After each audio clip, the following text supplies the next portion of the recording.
2,000 kids die per day. Hi, my name is Hank DeBay, and if you prefer not to be outraged or be exposed to crazy ideas, hit the pause button now. Okay, you've been warned. Every day in the developing world, 2,000 kids die from pneumonia. Also, every day, 4,000 adults die from pneumonia. And when a breadwinning mother or father dies, the children are often thrust into starvation, resulting in even more kids dying every day. This situation is outrageous, and there's something that you and I can do about it.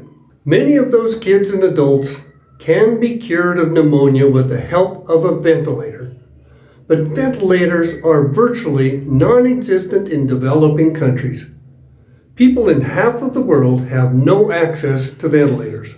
Okay, the outrageous part is over. The crazy idea is to make ventilators from plywood. I made a COVID ventilator from plywood and plastic pipe, a windshield wiper motor, some 3D printed parts, and the most important component of all was fear.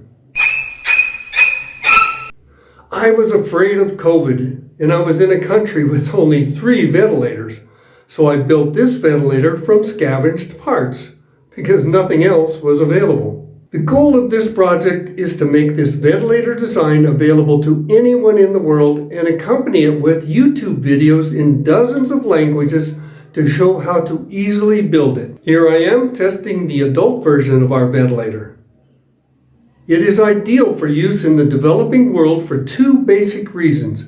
It can be used without intubation, and it can be built in any city, town, or village.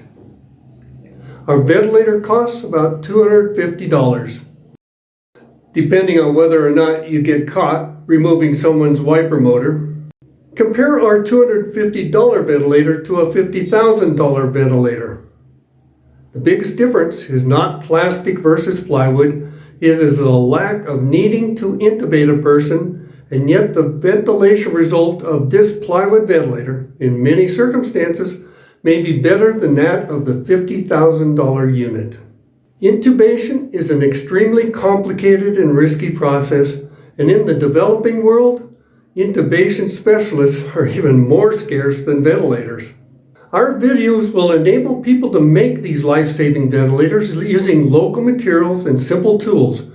No factories, no transportation, no spare parts problems, and no repair technician problems, because the woman who built it can fix it.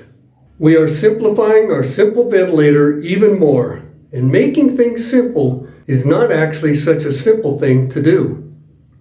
We need your support for simplification, getting the word out around the world, designing a version for kids, and so much more.